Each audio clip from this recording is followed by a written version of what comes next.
The phenomenon of UFOs does exist, and it must be treated seriously. Mikhail Gorbachev. Extraordinary claims are not supported by extraordinary evidence.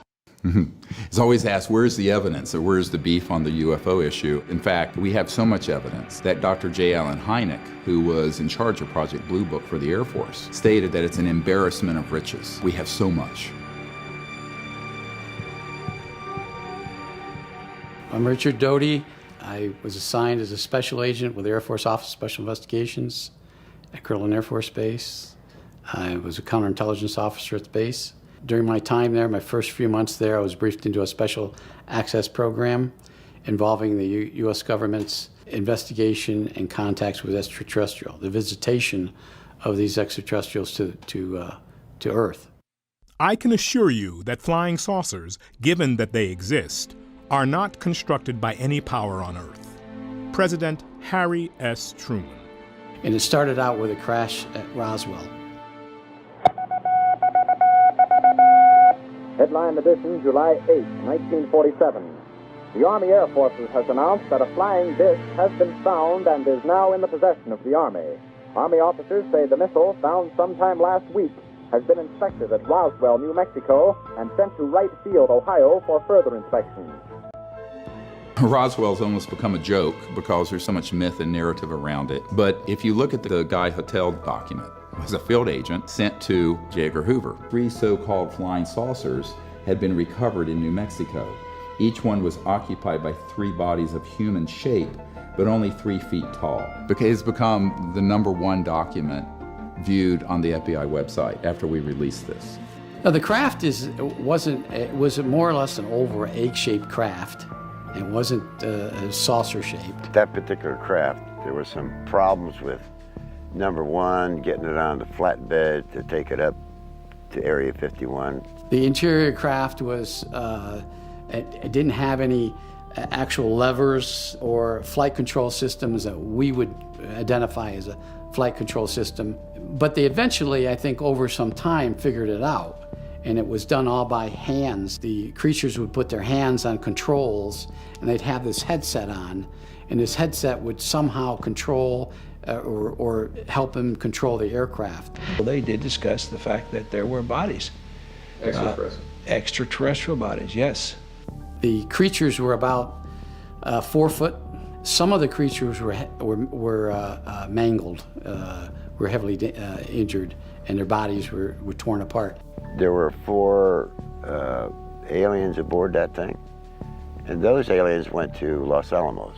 And we were told that the extraterrestrial went to Kirtland Field, Kirtland Air Force Base, and then on to Los Alamos. 2 pathologists said there wasn't anything in the anatomy books, there wasn't anything in what our medical schools. They had never seen anything like this. First I thought it was a child, because it was small. Then I looked at this head and all. The head was different, the arms were spindly, the body was gray. But the creatures were approximately 4 foot. They didn't appear to have any ears. They only had 2 orifices. They didn't have earlobes, they had 2 ear canals. They had an indentation for the nose, very, very big eyes. And large eyes. The fingers had no thumbs, just four fingers, suction devices on their tips of their fingers. You know, the 4 fragile fingers and the long arm, real short joint. Almost looked like they were nude, but they actually had a very thin but tight-fitting suit on. One was alive, partially alive at the time that this happened. It died in I believe it was 1952. But the bodies of the extraterrestrials that were found at the scene were in a deep freeze, placed in a deep freeze, and sent to Wright Field in Dayton, Ohio. One of the briefing officers that was taking us around and talking about what was going on, they said there had been over 100 crashes in that Four Corners area. I just saw it out of the crack. Holy shit! After Roswell, there was a flurry of ET activity across the globe.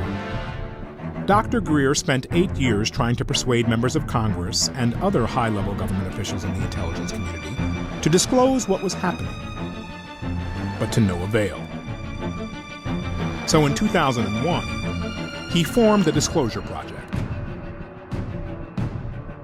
What you're about to see is first-hand witness testimony of events over the past 50 years. Many are telling their stories for the first time. This is only the tip of the iceberg, as hundreds more have given us their testimony, but are too fearful to go on camera, for fear of repercussions for themselves and for their families. I feel that the Air Force has not been giving out all the available information on these unidentified flying objects. You cannot disregard so many unimpeachable sources. Honorable John McCormick, Speaker of the House. I'm one of those what you would call the high government officials in the FAA. I was the division chief.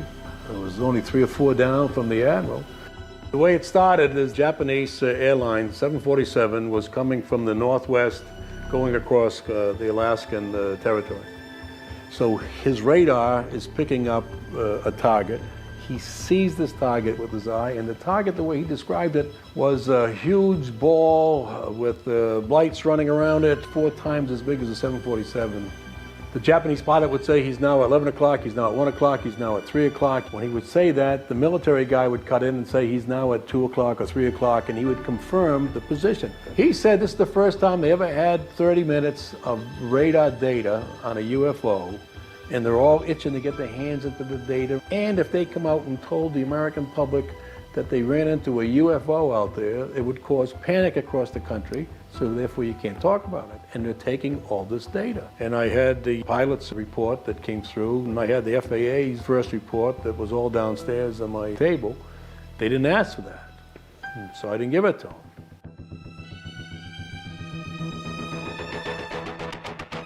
The plane that I was going to be flying in was an F-104, which was the fastest known aircraft to mankind at that time.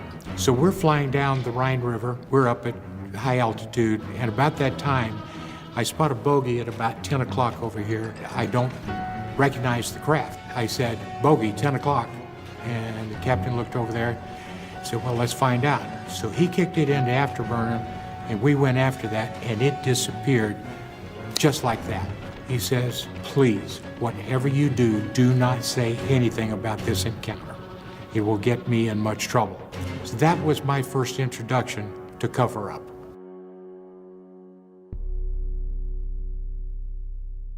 So everything was going along pretty just ho-hum routine. They dimmed the lights first in the command center when they set a condition zebra alert. Most of the times when they set these drills, they would say, "This is a drill, this is a drill." But they turned the lights down this time and they didn't say, "This is a drill." We had contact with an unidentified flying object that had entered our airspace. We had it on radar for almost an hour. The order was given by Admiral Train to try and get this object forced down out of the sky, if at all possible, by whatever means possible. What was really driving him nuts was this thing absolutely had complete control of the situation and could just be wherever it wanted to be just in a matter of seconds. 1 minute off the coast of Maine, the next minute it's in Norfolk, headed south towards Florida. And after we found out it wasn't the Russians, they didn't care who it was or where it was from. They wanted it and wanted it bad. At various times I loaded and unloaded nuclear weapons, and I was considered sane, so to speak, and able to handle nuclear weapons. But apparently UFOs are, well, I know that they're well above even nuclear weapons in secrecy.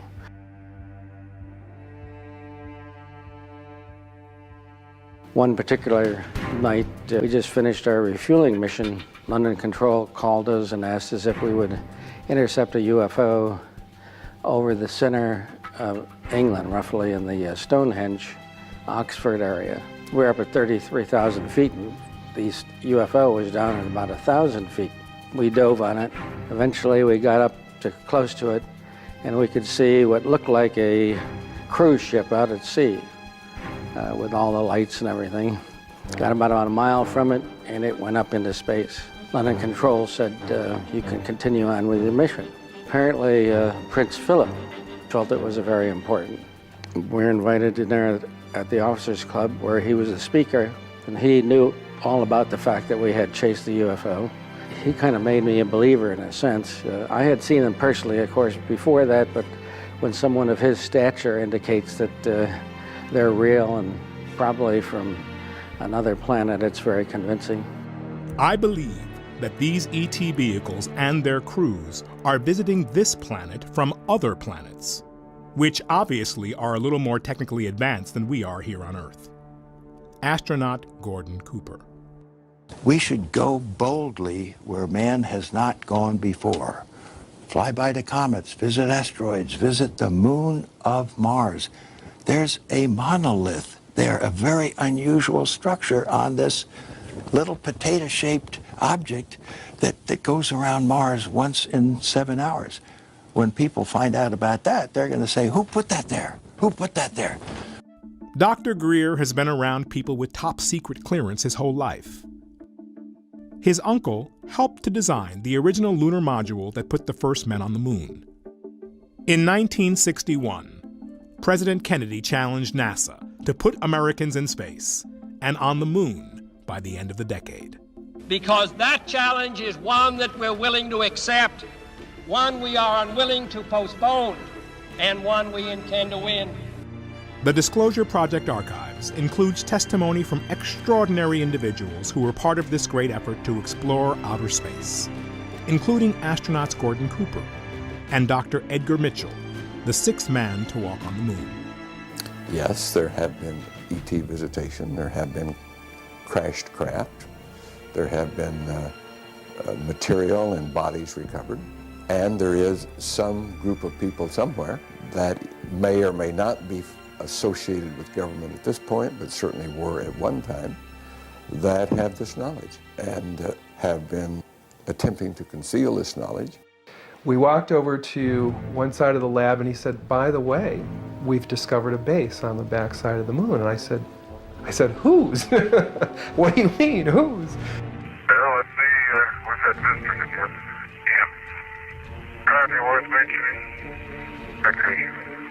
And then he pulled out one of these mosaics and showed this base, which had geometric shapes. There were towers, there were spherical buildings. There were very tall towers and things that looked somewhat like radar dishes, but they were large structures. And at that point, I became frightened and I was a little terrified, thinking to myself that if anybody walks in the room now, I know we're in jeopardy, we're in trouble, because he shouldn't be giving me this information. The crew of the carrier Kearsarge goes into action off Midway Island in the Pacific for the return of a hero, Major Gordon Cooper. The capsule door is blown off and Cooper's flight ends, a performance that exceeded the most optimistic predictions. I was having some cameramen film the installation of a precision landing facility we were putting in right on the edge of the dry lake. And the saucer flew right over them and put down 3 little gear and landed out on the dry lake bed. And they went out, picked up their cameras and moved on out toward him filming. And he lifted off, put the gear back in the well and climbed out at a very high rate of speed and disappeared. I was involved in the research and development and doing very classified programs myself. So I knew that we didn't have any vehicles of that kind. The Russians didn't have any of that type either. At that point in time, there was no doubt in my mind that this vehicle was made at some other place than here on Earth. We're watching 8 News Now at 11. Officially, the U.S. government ended its study of UFOs in 1969 because it assured the public there is no proof the phenomenon represents a threat to national security. But what if these unknown aircraft showed an interest in our nuclear weapons? A group of more than 150 military veterans, missile officers, security personnel, including many who worked at the Nevada test site, say they've seen mystery intruders over nuclear facilities.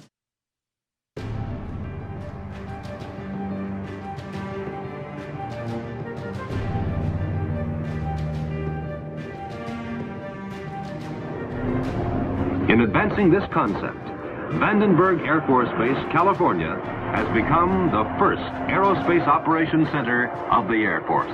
They actually photographed the UFO following the missile as it climbed into space and shining a beam on it, which neutralized the missile.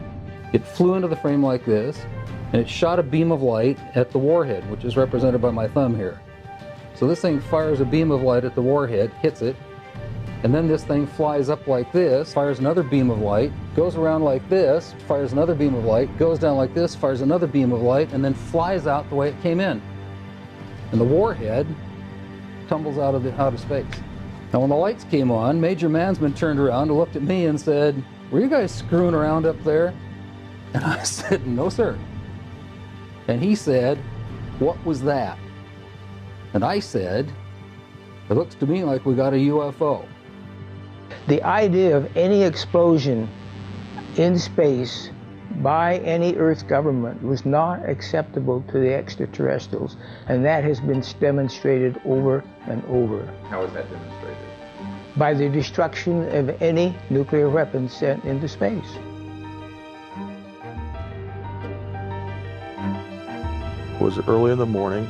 I received a call from my topside security guard. He and some of the guards had been observing some strange lights flying around the launch control facility. And I said, "Well, you mean UFO?"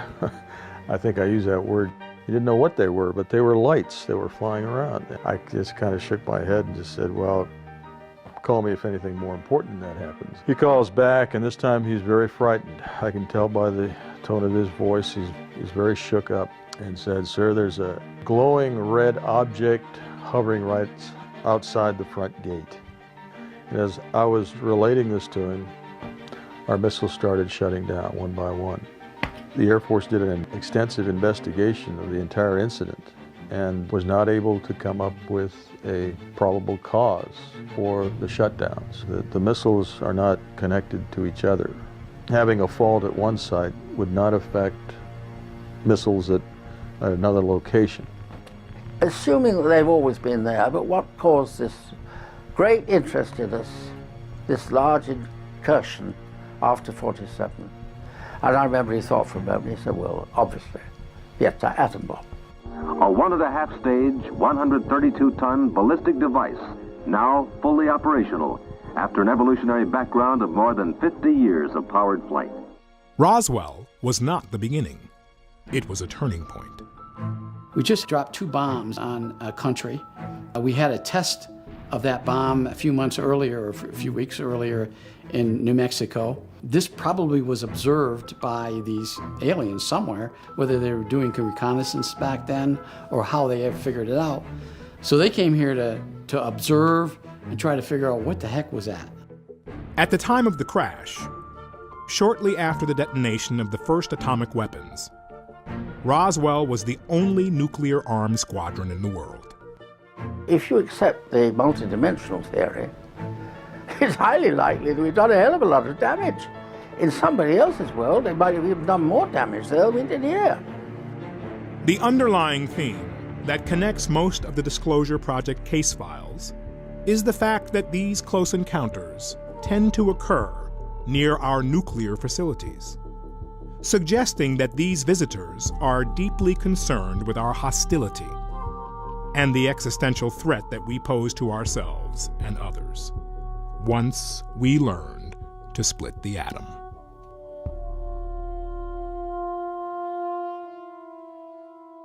These are some of the highest ranking military officials in our defense program. They're trusted with, nuclear weapons. They're trusted with top level security clearances and secrets. But the minute that they start talking about this particular subject, they become pariah. I believe the American people are entitled to a more thorough explanation than has been given them by the Air Force.